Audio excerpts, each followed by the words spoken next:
Okay. Everybody's worried about who our politicians are, scrutinizing them, their personalities, wondering whether or not, they're up to standard. Should we be voting for these people?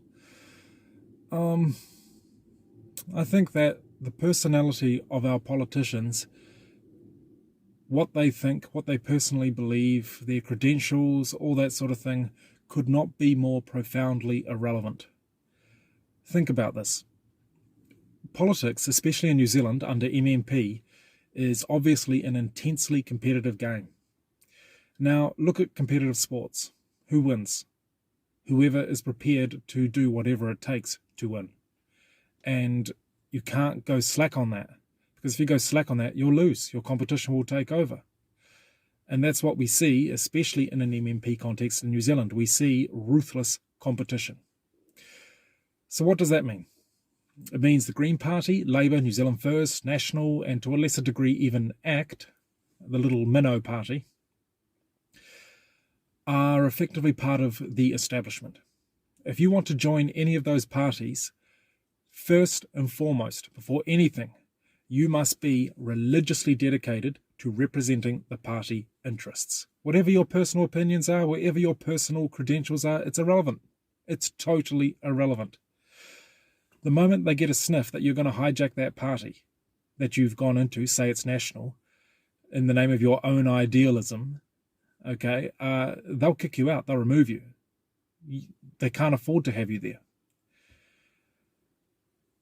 So every political party that survives, and this is what they have to be. I'm not saying this with contempt. It's actually competitive dynamics dictate this. Every single one of our establishment political parties is, before anything, nothing more than a checkout for votes. Because, again, if they don't do what's best politically for those votes, they're gone. They won't even exist. And they know that. They're absolutely aware of that. That's why our politicians always come off, if we're to be absolutely honest, as plastic. Of course they're plastic. Everything that they say and do in front of that camera, what's the mental state they're in? It's all being processed through a political calculation. Every single word that comes out of their mouth. I mean, I've thought about being a politician myself, and I would be in the same state. I'll be doing the exact same thing. To a degree, I'm doing it now. I'm holding back I'm not totally spontaneous because I'm presenting myself in front of a camera, trying to achieve a given effect. It doesn't mean I don't stand by what I'm saying, of course, but you know what I mean. But for a politician, they have to be that way to the extreme. They have to be unnatural. They've got like three personalities. The one they present to the public, the political personality, the one they express to their caucus, their in-group, and then there's the private personality at home. Okay? Now, all eyes are on them like you wouldn't believe whenever they're talking to the public and confronting the public from their own in-house political group. Everything must be politically calculated. Any political party that doesn't operate like that, it won't survive again. So really, before anything, they are just an expression of public perception. Not quite so ruthlessly in a first past the post context, because in the first past the post context, like, where Roger Douglas deliberately lost an election because he had to save the country from oblivion, whether we liked it or not, they thought they were going to lose the election after they made the reforms they made in their 80s. They could do it, though, because they knew, oh, well, we might be out of government for 1 or 2 terms, but we'll be back in again. They take turns, Labour, National. But in an MMP context, it's further than that. Like if National doesn't play ball, New Zealand First, if they got better people in there, if it wasn't Winston Peters first, could ultimately grow up to take National's place if it wanted to. If it became a bigger party, it would expand its appeal. That is, it would claim more and more of National's territory, which is ultimately what they would want to do. So again, before any politician can even begin to enter a party and become a candidate, they have to be able to see that party machine won't touch you unless they can see that you are a player first and foremost. And so again, here we all are scrutinizing our politicians. What's your background? What's your credentials? You know what I mean? Is this a compassionate person? It's all irrelevant. It's absolutely meaningless. It's a machine. It's only when you've got, well, this is probably the most dangerous situation, when you've actually got a leader that's a prime minister who is virtually a personality cult, like Jacinda Ardern.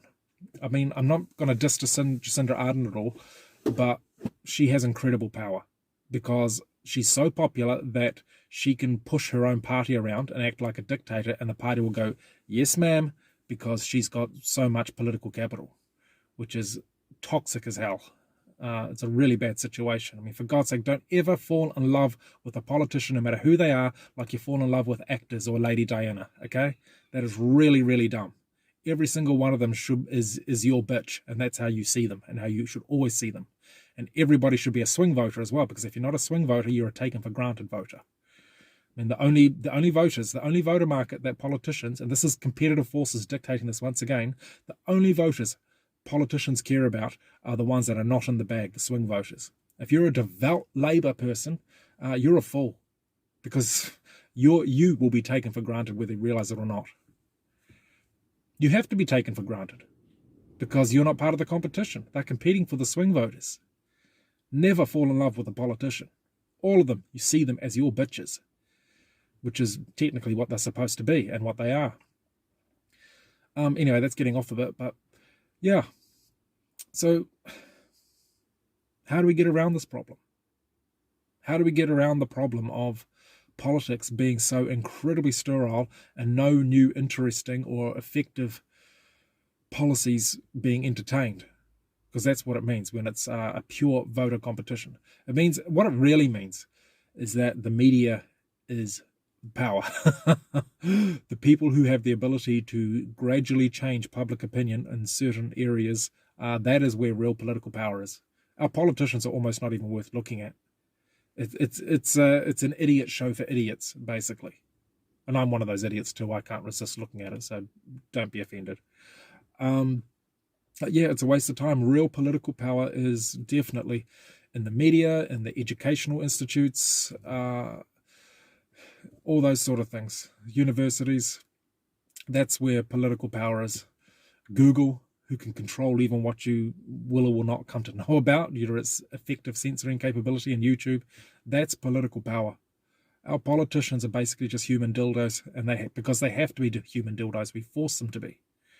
Again, if they don't basically tell us exactly what they think we want to hear, they're out. They will shrink their market share, and another market share will grow. But anyway, the solution to that is not less competition. It's more competition, because when politics isn't working the way it should work, if we're being played for fools, because that's what makes sense for politicians to do to survive, then what we really want is more effective competition, which is radical political decentralization. I mean, as I say, in very simple terms, we need democracy to hold politicians to account, and we need foot voting to hold democracy to account. That means break New Zealand up into 16 separate individual countries, virtually, nearly, should I say.